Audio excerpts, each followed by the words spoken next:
Welcome back to the Digital Asset Report, and happy Halloween and happy Bitcoin White Paper Day. 16 years ago today, Satoshi Nakamoto published the paper that started this whole industry.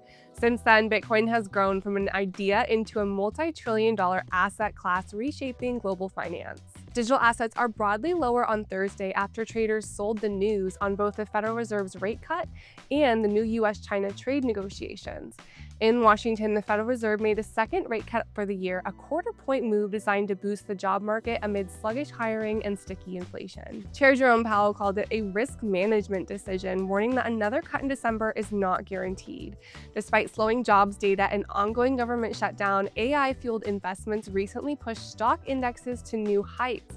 Corporate news is all about blockchain infrastructure this week. Citizens Bank says mergers and acquisitions in digital assets are accelerating fast. The bank sees tokenization as a $100 billion annual market by 2030, highlighting deals like Mastercard's talks to buy Zero Hash for up to $2 billion. Meanwhile, the Genius Act and the Coming Clarity Act have turned the U.S. policy stance from hostile to supportive, fueling a buy not build wave across banking, payments, and asset management. Mastercard's Zero Hash deal would expand its reach in stablecoin infrastructure. Zero Hash processes billions in tokenized fund flows and raised $104 million in September from investors including Morgan Stanley. The move comes as Visa ramps up its own stablecoin network, adding support for 4 stablecoins on 4 unique blockchains. Visa CEO Ryan McInerney says spending on stablecoin-linked cards quadrupled year over year, and the company now supports 130 stablecoin programs in more than 40 countries. JPMorgan also made headlines by executing its first fund servicing transaction on the Connexus blockchain. The system automates capital calls for alternative investment funds using smart contracts. That announcement came just after CEO Jamie Dimon admitted he was wrong about crypto. Years ago, he famously called Bitcoin rat poison squared. But speaking at the Future Investment Initiative conference, Dimon continued his pivot away from doubt, acknowledging the growing role of digital assets. Skeptical of crypto at one point. You're still skeptical. I've gotten away with no damage so far.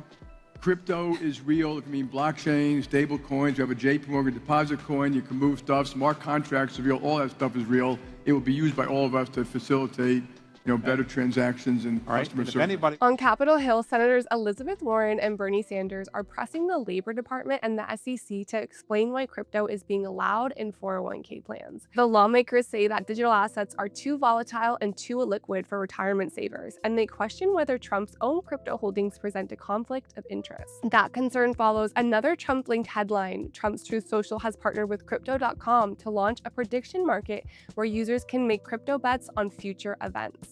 The platform is suing Nevada, among other states, over gambling oversight, and critics warn of conflicts of interest since Trump appoints the regulators overseeing the market. Crypto.com says its contracts are legal under federal law and regulated by the CFTC. Meanwhile, President Trump notched several wins abroad this week. Following meetings with China, Beijing agreed to resume soybean purchases and open rare earth mineral sales. Trump also secured new investments from South Korea and Japan, totaling trillions in commitments for shipyards and energy projects. The only miss was Ukraine, where China stopped short of promising to help end the war there. From central banks to corporate boardrooms, crypto and blockchain have become fixtures of the global financial system. That's it for today. If you enjoyed this video, be sure to give us a like and follow along for more.